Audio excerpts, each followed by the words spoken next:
Today we are going to be talking about copyright law, specifically looking at examples for artists. This is a really complex, oh, I don't want to do this, I want to go home. Let's just end it, I want to go home.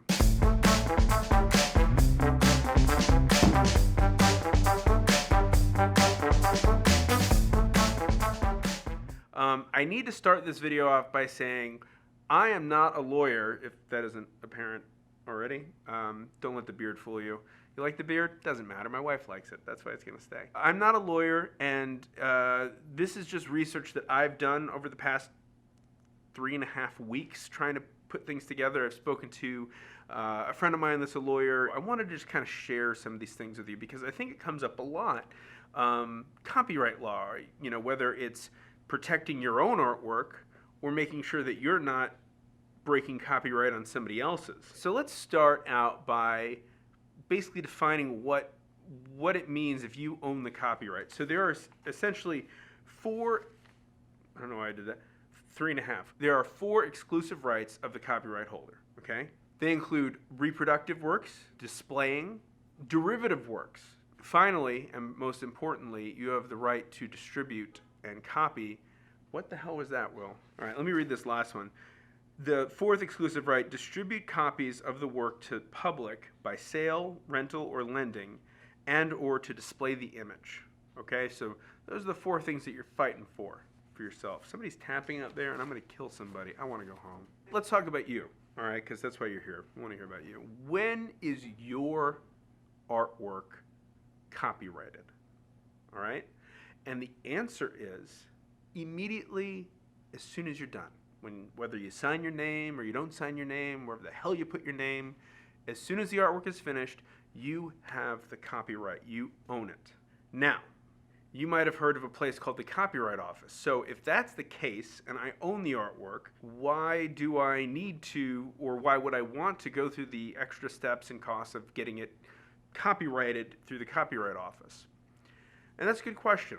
When you register with the Copyright Office, you get certain, let's just say, benefits that you wouldn't have had. It doesn't change your ownership of it, but it basically adds an extra layer of protection. So, for example, if you don't have it filed at the Copyright Office and somebody is stealing your work and you sue them, you are entitled to whatever money they made off of your work.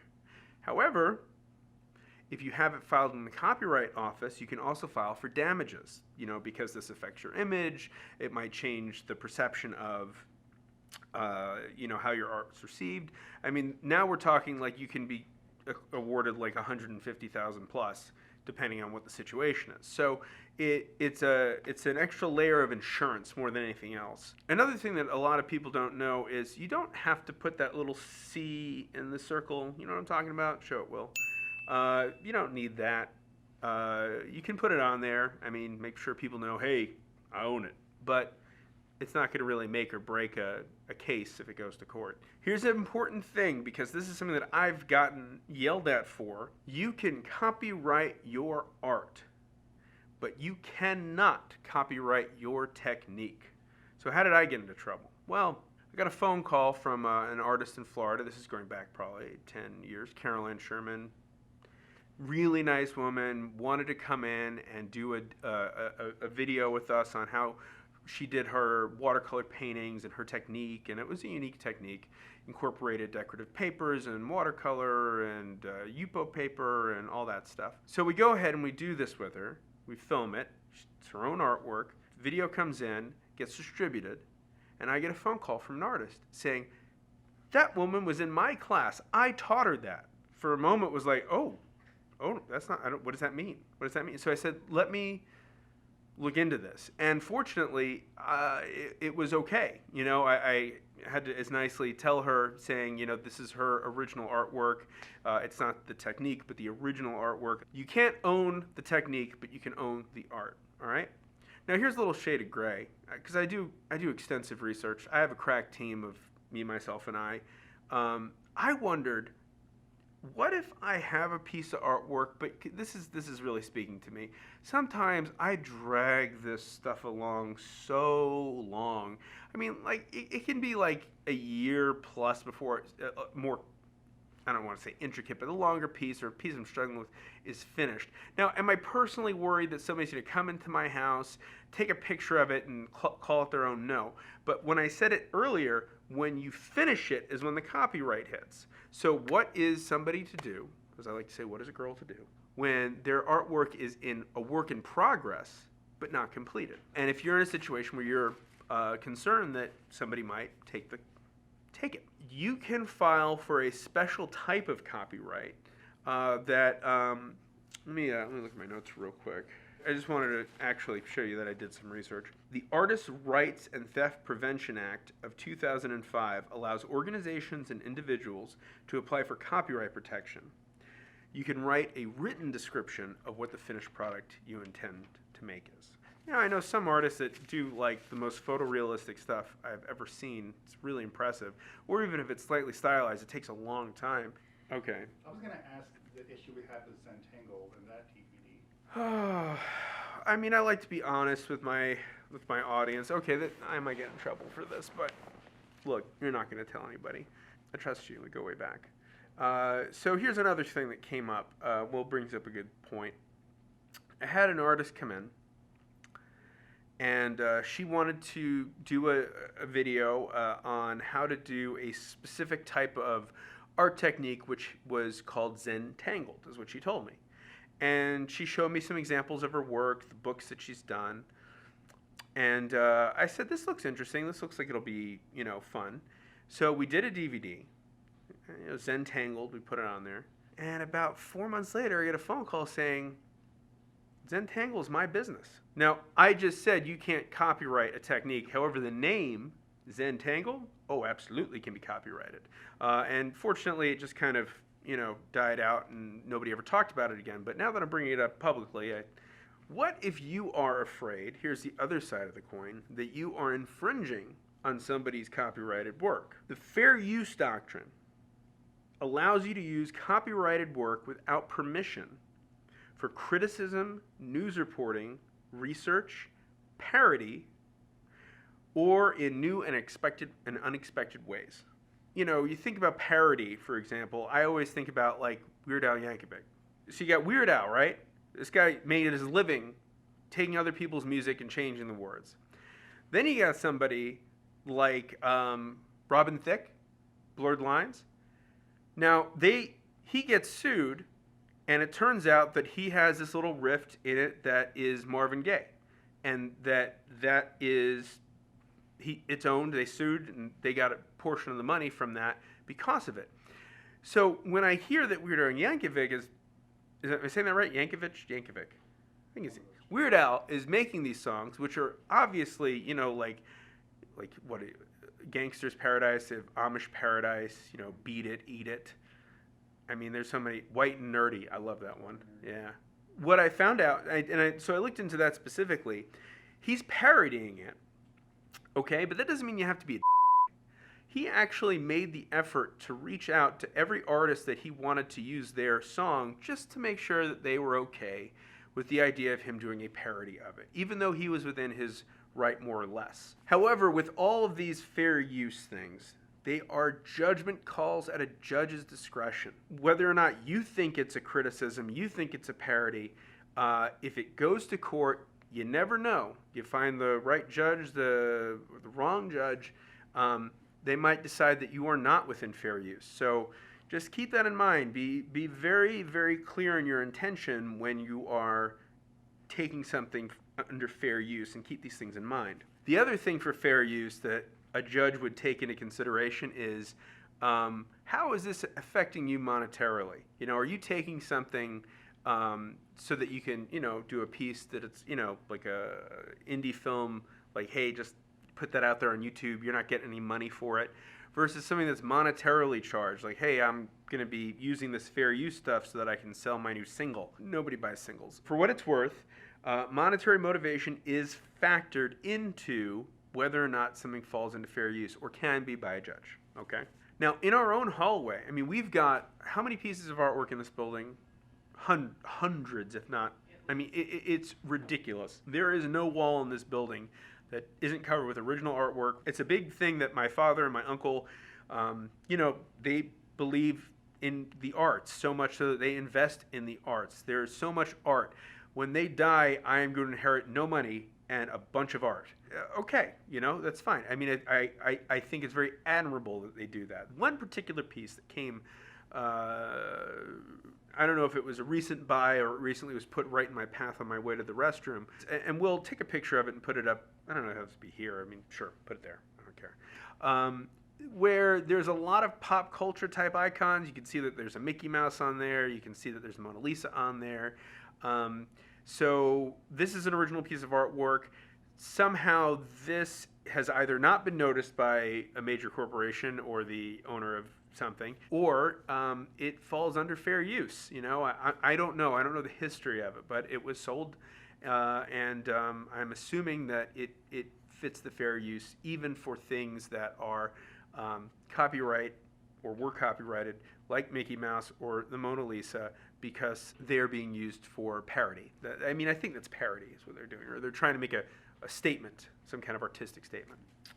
Now, the other side of that, which I did not write down, the other side of that is public domain. Now that's something different. Okay, public domain is copyrighted works whose copyright has expired, and you are able to use as much of that. So, like, recently this year, one of the first Charlie Chaplin movies became public domain. If I want to show clips of that movie, maybe I'll do it right now.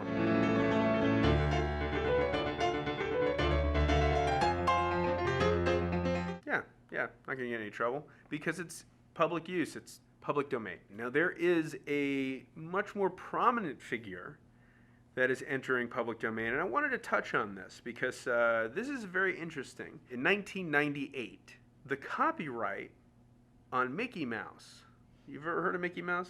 Jamie's heard of him.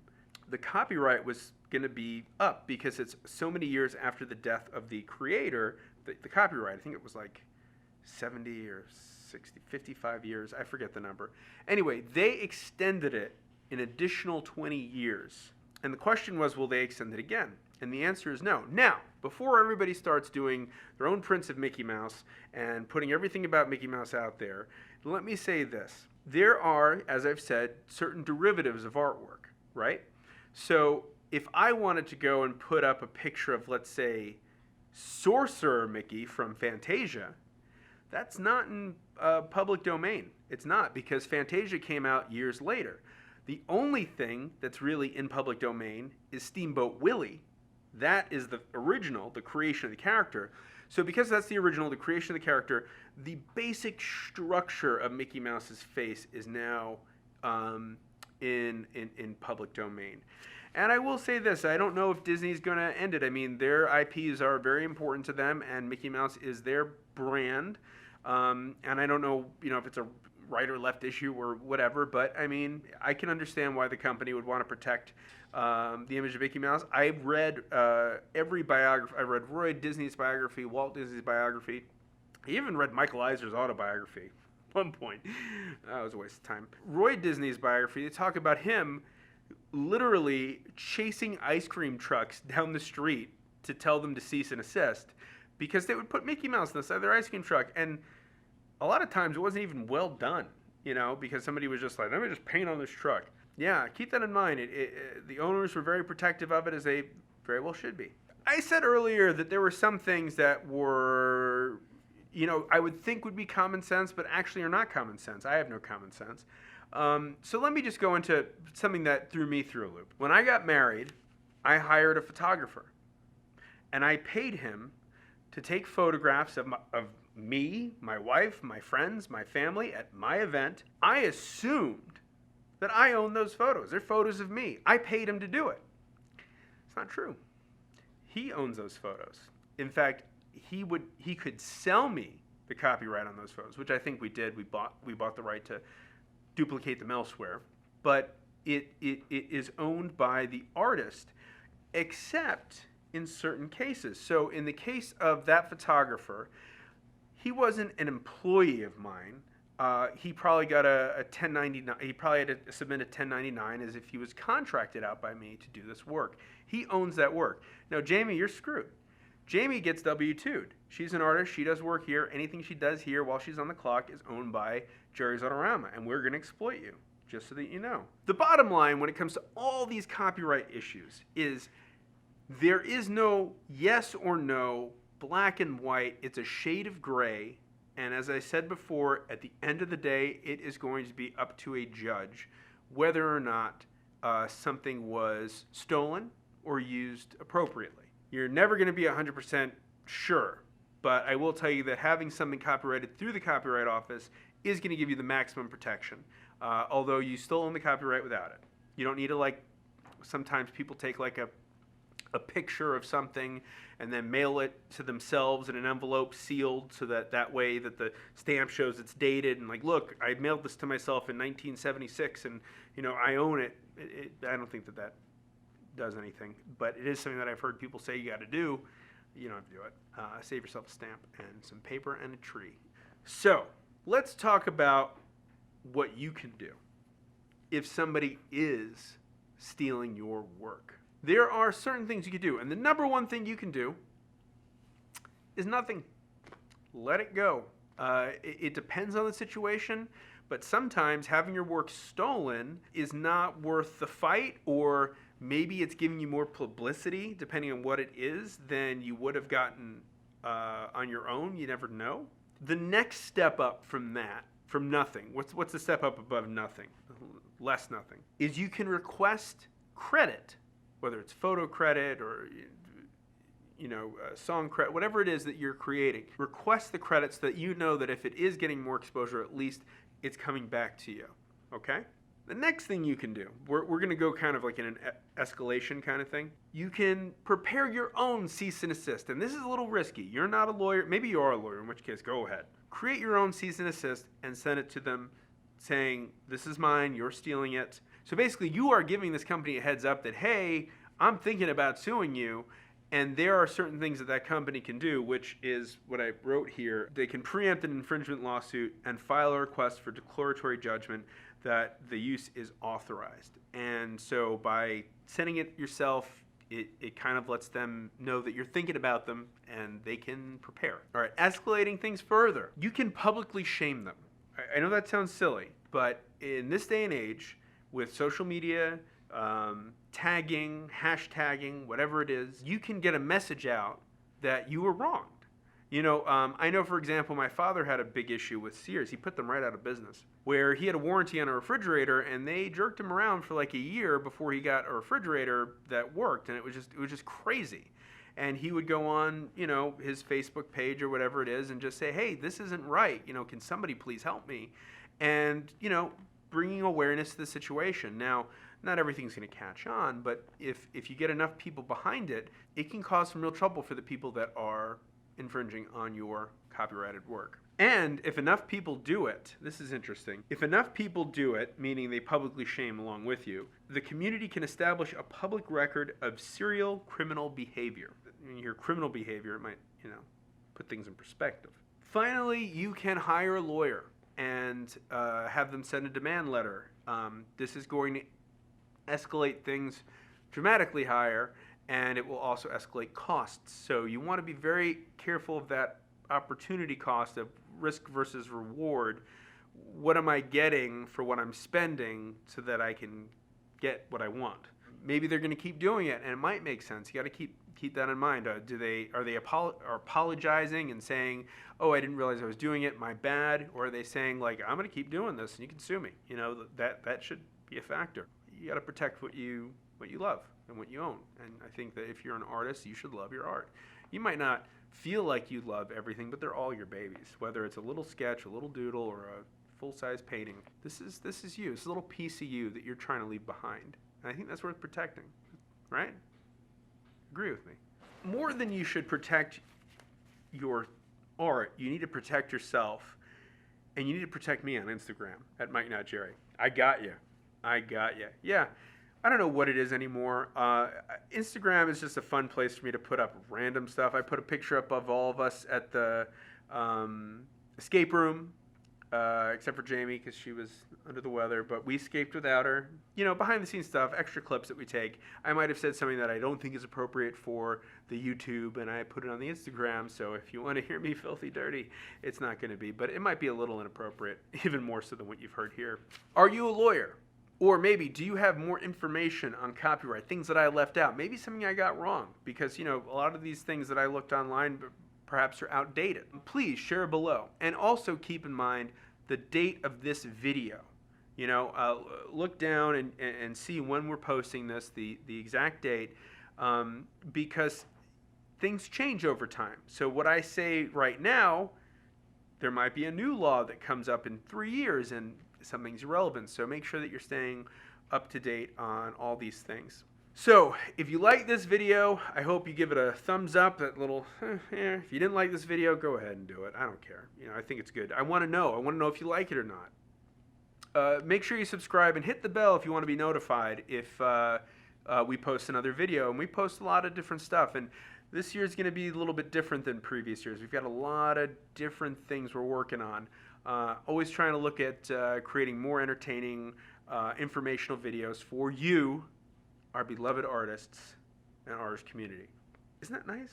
I have a lot of notes here. Generally speaking, I usually try to get all my notes on one page because I go off topic so much already, and you know, just enough information to keep your attention. But I really felt like I wanted to give you something of a little bit, you know, even more value. And so this video might be a little longer, but I really tried my best. And again, please, you feel free to leave comments below. If you disagree, agree, know something I don't, did I get something wrong? I get things wrong all the time. Just ask Katie, she's known me long enough. And last time I'll say this, ring the bell. Ring my bell. You guys know that you can't say a title of a song and get me to not sing it. Like, you're doing it on purpose.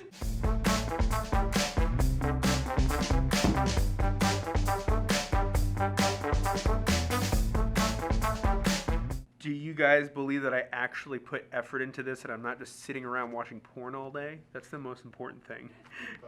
Because you guys know I'm at my computer. What I'm doing on it. You're doing it